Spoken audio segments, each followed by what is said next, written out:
first week of January 1993. As we came out of the cloud, I was entering that foreign hostile territory that I'd been trained to operate against for the past 35 years. Suddenly there I was in the middle of it all, in the snow. Anyway, I got there and it was the old system. It was the old Russian bear. I was not going to be given too much of a welcome. I had diplomatic immunity, or I would have when I'd been signed in. But nevertheless, I was not expecting a great deal of eager cooperation. And indeed, my task was to see as much of them as I could without annoying them sufficiently to get them really annoyed. The spring of 1994, Paul Bowen, who was then the driving force and the chief executive, as it were, of the RAF Benevolent Fund's International Air Tattoo, alternating in those years, occasionally from Greenham Common, but more usually from Fairford, down in Gloucestershire. And I got a call saying, we'd really love to have a Russian bear, or preferably 2 Russian bears, come to Fairford. Can you fix it? I said, well, no, but I will go and ask. I suspect the answer is not going to be anything other than niet. They just don't seem to be up for this sort of thing. I phoned, I made an appointment, and I went and I spoke to my man in the UVS, and he said yes. I said, can I just have that absolutely certainly? There will be no objection to a pair of Russian aircraft going to an air display in England in the summer of this year. No, he said, I think that will be okay. So I checked back with Paul Bowen, and he said, that's amazing, that is astonishing. Tell me how the thing develops. So I went back to UVS and said again, they're very happy in the UK, they're very delighted this is going to happen. Now, when are we going to know which aircraft and so forth? And they said, well, there's something that we should make clear. We will obviously have to support these aircraft because they're going to be away from base in a foreign setting. And so we've got a support team, and here's the list. And he handed me a list which ran to, I think, 3 pages. There were 76 names on it. They contained the 2 crews, 13 in each aircraft, and then, I think that's 26, another 50, nearly all of whom were colonels or above of the Russian Air Force and the Russian Naval Air Service. There were a couple of warrant officers and there were some majors, but effectively it was a bunch of boys out for a good trip. They would all be travelling in an Ilyushin 76, Candid, and all 3 aircraft would be expected to have full refuelling facilities and full tanks before they left the UK, and they would obviously wish for appropriate accommodation, hotel accommodation, and given the current situation, they'd really rather like some spending money for these individuals. So I went back and phoned Paul and said, are you ready for this? I don't know what the fuel capacity is of a bear, but you're going to have to fill 2 of them up, and if you want one of them to fly, you'll obviously have to fill it each time it does its display, and we'll have a Candid, and then we've got 76 people who want hotel accommodation, entertainment, and money to spend. And he said, yeah, it'll be okay. So I went back again and said to the Russians, that's fine, it's all agreed, accepted, I've got the list, and I will be sending it to the authorities in the UK so they know who they will have to take in clearance terms, Russian embassy, and so forth. Then I had a call from Paul Bowen and said, hey, this is fantastic, and I've got an idea. I want Central TV to send a crew out, and probably just a director and a cameraman, but I think we ought to be able to film this from the whole start point in Russia to the arrival in Fairford, displaying in Fairford and going away. I said, well, I can ask. And he said, well, could you make sure that the request includes the cameraman flying in the bear? I said, no, Paul. Well, yes, all right, I'll ask. And I went back to my friend in UAS and I said, right, this is the sketch. They would like a camera team, or a television team with a cameraman to come over and film the expedition, and indeed to film from inside one of the operational aircraft. That's okay, said the Russian, and I was stupefied by this. But I had the presence of mind to say at that stage, well, in that case, since these Russian aircraft will be going as a gaggle of 3 into British airspace and so forth, and now you've got a British cameraman and so on crawling around the bottom of one of the aircraft, I think you ought to have me on board as a sort of on-board interpreter. You know, air traffic control procedures, air traffic language. There's got to be some guarantee that it'll all be understood and responded to properly. Yeah, okay. So all of a sudden, from what I thought was a complete no chance, we now have 3 aeroplanes, 2 operational Bears, a Candid full of generals and admirals, a TV crew on board one of them, and me alongside as well. And that's exactly what happened. The Russian main airfield outside Moscow, military airfield, Chkalovsky, I rendezvoused with the TV team. We then went out there and we rendezvoused with the Candid load. We clambered on board the Candid and flew up to the naval main station in Kaliningrad, in the enclave on the Baltic shore there. We landed, parked the aircraft. The Bears were already there. The naval aviation one was on its home base. The Russian Air Force one had flown up from somewhere in the south. And so the base commander came to meet us and said, hurry along, put your bags in the accommodation because we're going to have a little party. And so we put our bags in the accommodation. We came back out, got into a series of Russian equivalents of jeeps, Land Rovers and so on, and shot away to the Baltic shore. A couple of wrecked bits of old shipping were on the sand, and we went and played amongst those. I also noticed that there were long, long tables set out on the cliff top with much interesting salady things getting quite sort of warm in the bright sunshine. Lots of glasses, lots of bottles, and some of the bottles were beer. And I said to the Russians, I think if we're going to go and have a swim, we might take some of these bottles down with us and we can leave them in the sea and get them cool because they're not doing much. And drinking warm beer, that may be your idea of what the Brits do, but it's not mine. So, in fact, we carried a couple of cases of beer down, we had a good swim, and we put the beer in to get it cool, and we came back up. The base commander then appeared in his underpants and with his tame chef behind him, and they came to the open-air stoves and started, the cook started to cook, and the base commander started to make us welcome, which, of course, involved the large glasses that we had, which were sort of jam jar size and jam jar capacity, and into which the first of the vodka of the day was now being poured. And that's the way it continued. It continued for a long afternoon and into the early evening. And the food came and the vodka continued. And the food came again and more vodka. And slowly but surely, in particular, my unfortunates from Central TV became, how shall we say, slightly confused about everything. At the end of it all, which had been a thoroughly wonderful afternoon's picnic, by now quite towards mid-evening we got back into the vehicles and disappeared back towards the main base, pausing only at the halfway distance. Someone obviously felt the need. Out jumped the Deputy Commander of the Air Force and the Chief of Staff of Naval Aviation to insist that it was time we had a drink for the road. So we paused and had a couple of drinks for the road. And then we got back, and I think my TV chums now thought this was time for bed, Zebedee. But no, it's time for the banya, the sauna. So we carried forward, stripped off, went into the cabin, were superheated, hit with steam from all directions, with large lumps of birch by a lady. And then we plunged into the cold pool, and then we rushed outside, and then came back in and went all through it again, and eventually subsided into a series of small lounging chairs and had some more vodka, really. And that was where it ended, and it was where it ended for everybody, especially the two TV folks. The next morning was just quite a gentle start, I think is the best way. But we got into our aeroplanes. I clambered up into the Navy Bear, the Tupolev 142, and I looked around for where the television chaps were, and they said, no, they're going to travel in the Candid, in the glazed nose of the Candid, and then they'll be able to film the whole thing, and we know we're going to be intercepted by everybody, and his dog, as we go through the Baltic and out into the North Sea. Everyone will want to have a look at the gaggle of bears.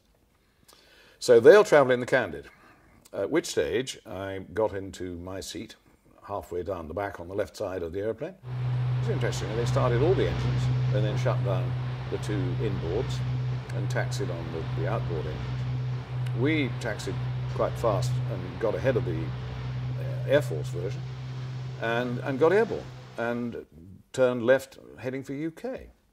And I said, you know, aren't we waiting for the system to gather us all together? And they said, no, we're off now, we're going. Fine. And looking down, I could see the Air Force version just getting onto the runway. And the Candid probably not even started its engines at that stage. And they never did catch up. So there never was a central TV documentary film made of the flight of the Bear, which was a shame. On the other hand, it meant that I didn't have to give my attention to translating for their directorial announcements and so on from their filming position, because they weren't there. I was impressed to see how well they did work as a crew, and I noticed how much of a sort of challenge and response, an exchange of words and music went on as they got this gigantic set of engines going at the start. Bit of a laborious process. It wasn't just master switch on, press the button and go. It took a little time. An extraordinarily versatile aeroplane. Its variety of weapon systems, anti-shipping, anti-submarine, anti-radar, just basic long-range bombing missions, long-range surveillance missions, and long-range is a feature. I mean, they used to fly to Cuba via Iceland with no stops on the way. I mean, they were quite capable of gigantic journeys. The Poles came up and had a look, the Germans came and had a look, the Danes, the Norwegians, and then we got through the Baltic and out the other side. And the next thing we saw was a gaggle of tornadoes, F-3s, came in. And there's an awful lot of photographs of tornadoes intercepting bears and lightnings intercepting bears and so on. And there's always, you know, someone's Air Force wall has always got, there's me with the bear, you know, in my tornado or whatever. Well, I took pictures from the inside of the bear, and I was able to present at least two of the pilots with a picture of them seen from the other side. So the tornado looking along the wing and down past those gigantic contra-rotating propellers, there were tornadoes stuck in on the wing. There was a great atmosphere of a great crew working together atmosphere. They were all pretty excited because although they'd obviously all probably flown past the British coast on a number of occasions, all around the Baltic and over the top, they were nonetheless all going to be going actually into the enemy airspace, as it were, not to be threatened, but to be welcomed and put on the ground. So there was a lot of excitement. The navigators in particular and the systems operators had very little to do, so they were all clattering around trying to get near all the considerable number of windows and glazed areas so they could see what was going on. There were people taking lots of film shots from inside for their personal diaries. Great stuff. We landed, having been escorted in all the way. The Air Force One caught up very soon after, and the Candid, probably 20 minutes later. One of the Navy front-end chaps, as we landed, said, we must have a team photo. They have the same approach as aviators worldwide. Let's have a team photo. So we all clambered out of the airplane and stood in front of it under the nose, and a spare body, not of the crew, got the camera ready. And someone said, wait a minute, 1, 2, 3, 4, 5, 6. Oh, and of course, the tail gunner. Where was he? Well, answer, he was still in his turret. There's no throughway through the aeroplane to get to it. And although he was able to climb in whilst at base, he climbed in by going up onto the revetment, opening the hatch and getting in from ground level, as it were. We're now on the ground at Fairford, and he's about 22 feet above the ground. And he can open his hatch, but he can't get out. So eventually, and it took a long time, we found somebody with a ladder, and out he came, and we then had the complete team photo. Then we had a week of looking after the Russians on the loose in England with entertainment money in their pockets. There was some highlights, some of which are probably best left discreetly to one side, but both crews were surprised to find them being the centre of attention. The King of Jordan, King Hussein at the time, came to visit, a great enthusiast for aviation, always has been, and he was taken up inside our Bear and sat at the controls and had a good time. He and Queen Noor were introduced to the crew. Another visitor was coming the following day, and it was scheduled to be also a visit to the naval aircraft because the Air Force One was going to be the one that did the daily display. So we were going to be on show on the ground. interestingly parked between a B-52 and a B-1. And there was a lot of interplay between the crews of those two, who I don't think had ever received Russian admirals on board their aircraft before, nor, I think, had the Russians received a B-1 colonel before on board. But that's another piece of the story. But one lovely morning, the Russian Navy crew had been slightly over-refreshed and were a bit late on parade. They came galloping up, but too late for the visitor, who was, in fact, His Royal Highness Prince Michael of Kent, who many years back I knew was working in the Defence Intelligence Staff when I was, and he was learning Russian at the time. And, of course, if you've seen Prince Michael of Kent, you'll know that he looks just like the last Tsar, Nicholas II. He is a dead ringer for the Tsar. And so when this Navy crew came galloping up, they formed up at the bottom of the steps of the aircraft, knowing there was a VIP on board. And when he came down and walked towards them and addressed them in Russian, you could see their little brains were in turmoil. What on earth's going on? What is this? I'm not sure that there is a Russian candid camera, or you've been framed, but they were convinced there was some grotesque joke going on. It's wonderful, absolutely marvellous.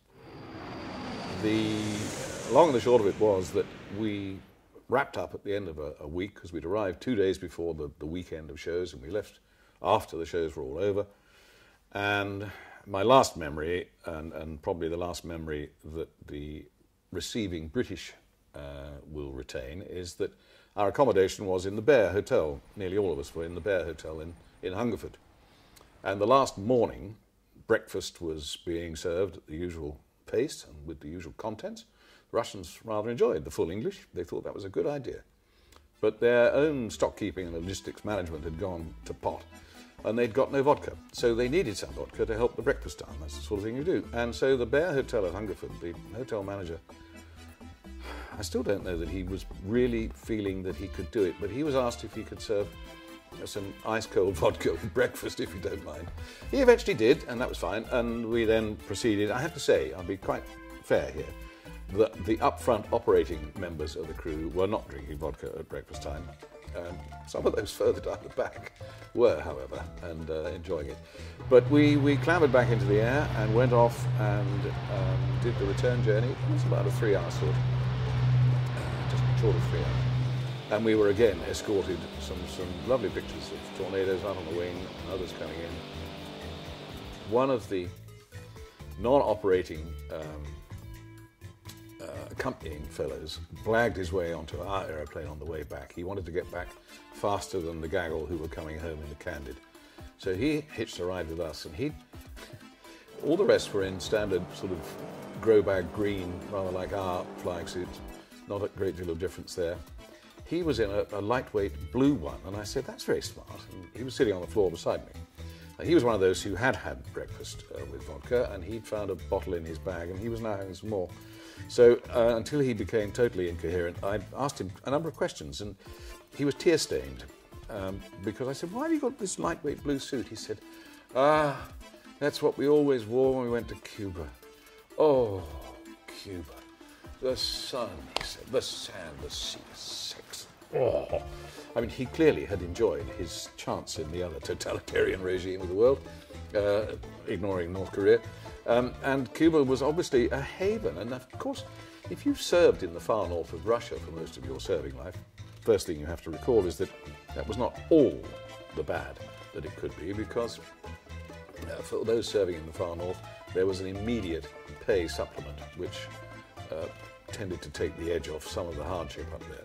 But if your normal sort of operating area was the Barents Sea and the Iceland-Faroes Gap, and then it was your turn to go to Cuba, I sympathise with him. And he was a non-operating part of the crew, and he was not going to operate anything once he got home. I flew the last half of the journey up front, and I was agreeably surprised. The size of that airframe, of course, there's a gigantic amount of inertia. And like any old heavy, you turn the thing with a great yoke and you get it like that, and then you wait for the wing to catch up and do it. And when the wing starts to move to that sort of angle, just wind it off the other way, and then you're nice and stable in a turn. Down the slope into Kaliningrad, easily managed, quite extraordinary. throttle handling and all the rest, even with all those peculiar engines out on the wing, which I'd never flown with before. I'd flown piston engine only or jet only, but turboprop, no, and responses and so on I wasn't sure of. But it did what it was asked to, and putting it on the ground on the numbers, I have to say, at the risk of being laughed to scorn, was straightforward. There must be rather more to it than simply that, because the Navy pilot next to me was very quick to take control of it. So I suspect the braking and other ground handling aspects of the aeroplane are a bit more of a challenge, because it is a big one and a heavy one. But it was a great trip. It showed the aircraft off well. It certainly achieved something I thought was never going to be achieved. And in fact, since then, there have been bears going into Barksdale in Arkansas, in the US, and other places. It was a bit of a first. It was certainly a first to have the Navy and the Air Force One together side by side in the UK. And as such, I'm thrilled to bits. It was at a sort of high spot of Russian cooperation. So an extraordinary experience, one that I could go on describing for a long time. I think the impact, the whole essence of the flight was that it was so unusual and so unexpected. I was thunderstruck. My gasp was totally flabbered, because I couldn't believe that when I made this, to me, outlandish request to have airplanes of that kind come and put themselves on the ground and be the object of full attention from the British and others. I couldn't believe it would happen, but not one, but two, and then a great gang of others. It was a huge triumph.